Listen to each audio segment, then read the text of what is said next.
Good afternoon, everybody. WWE Review guys here. I'm Chris, this is Scott, and this is our Smackdown review for January 4th, 2008. Quick note, what's everybody think of the new camera, huh?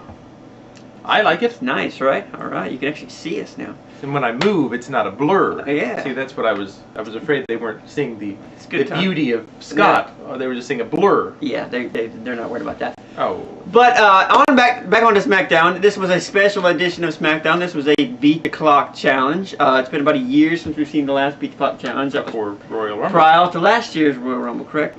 And this is a good gimmick. I like to Beat the Clock. It's interesting. It's different. We don't get to see it a lot. So Scott's going to go ahead and start this thing off. First match, well, Vicky came out and announced that it was a Beat the Clock night, that the winner would go on to face Edge for the title at Royal Rumble. She named Finlay, Batista, Undertaker, and Mysterio as the challengers. So the first challenger that she named, Finlay, faced MVP for the to set the time, to set the pace. To set the pace, right. It was a good match. I thought it was a good hearty match. I think I'm glad to see Finlay back on his own, not having to play second fiddle to Hornswoggle. It's nice to see him. I think he's a good wrestler, and I think he did a good job between MVP. Whole thing ended in typical Finlay fashion with the whole shillelagh shenanigans, as I like to call them. It's a good analogy. I just made that up, but yeah. So there was the whole, Hornswoggle throws out the shillelagh, MVP goes to get it, which causes a distraction. So Finlay can get his own shillelagh and hit MVP with it. Thus ends the match. Very good, Scott. All right, I like that. I just like seeing Finlay in a proper match. It's nice to see him in a match. It's not a gimmick match. Putting him against MVP was very interesting because they're both very, very good wrestlers. It was a good match. Typical ending for a Finlay match. Hornswoggle got involved. You pretty much expected to see that. But as a whole, it was an But it's like old times. Yeah, it was an interesting segment. So I was glad to see him. I enjoyed it. Together again. Next match was the next Beat the Clock match was one that Vicky didn't mention. Chavo Guerrero being as a part of this whole ordeal. Of course, Chavo just yelled at Vicky, saying, "You're disgracing the Guerrero family doing this," with the whole Edge relationship. So maybe that's why she threw him in. I don't know. But Chavo versus Funaki, trying to beat the clock. Your thoughts? Yeah, Funaki. He seems like a decent fellow. Funaki's a good guy, but we don't get to see him much. It was obvious that Chavo was gonna win. Right, and Chavo beat Finlay's time, so Chavo had the new time to set. I believe it was 6 minutes. Yes, roughly around that. They're giving Chavo some kind of push. I don't really know what it is. I'm not a big Chavo Guerrero fan, but that's me. Yeah, to me, both parties in this match weren't super exciting, so I didn't have a whole lot invested in it.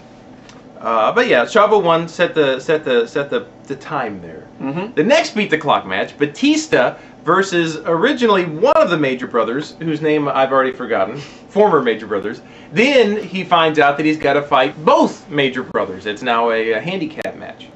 And I still say the Major Brothers, they have to be brothers. They look exactly alike. Exactly! From what I read, they're actually not brothers.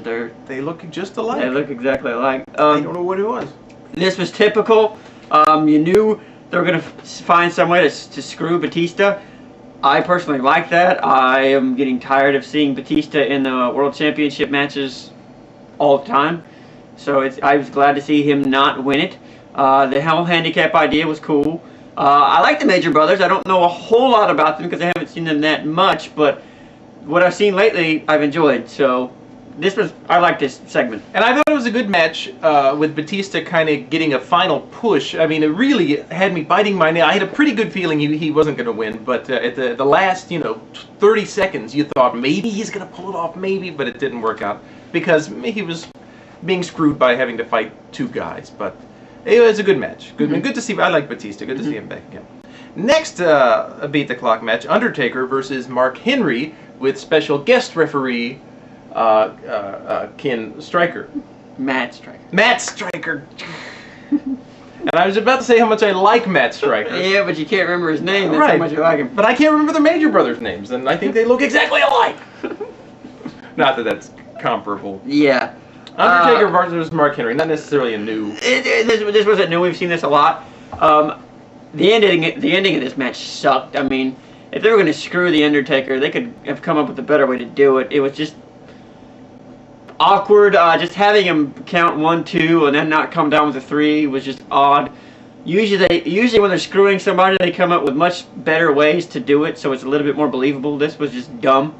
It's probably going to set up some sort of feud between the Undertaker and Big Daddy V. Undertaker will probably win. It's typical. Yeah, I think again, even though I don't know his name, I do like Matt Striker, and I thought this was a fun. It was weird, but it was a fun thing to see him kind of run off and do his little, proclaiming Undertaker the loser. But I can kind of see it, but I can see your point of view. But I like Matt. Last match of the night, the last Beat the Clock match of the night, Rey Mysterio versus Edge for the final spot. Yes, I think, and then of course Batista and Undertaker were forbidden from touching Edge, from laying a hand on him, said Vicky, and so but they each kind of came in with their own little distraction, and I think they led to Edge's defeat. Oh yeah, they did, absolutely. First you had Batista run out, and he took out the Major Brothers, because I can't remember their names either. And then you had the Undertaker come back. One of them is Zack Ryder. That's and where I got Kurt Hawkins. That's it. Zack Ryder and Kurt Hawkins. Got it. Anyway, Batista comes out. He takes care of them. Then you see the Undertaker come out. Everything goes black. Next thing you know, Edge is in the ring, passed out. Rey Mysterio does a 619. He does a great impression of Rey Mysterio, by the way. And Rey Mysterio wins, and it sets up a match between Edge and Rey Mysterio at the Royal Rumble. This is interesting. I find Rey Mysterio in the heavyweight picture hard to believe myself. He's really small. He's not a big guy. He seemed unusually tiny versus when he was against Edge tonight. I don't know what it was. I thought that maybe they got another little guy.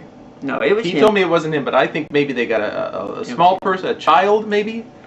A premature infant. They threw the mask on him, drew some tattoos on him. That's being okay. That's harsh. So he was tiny. I'm sorry.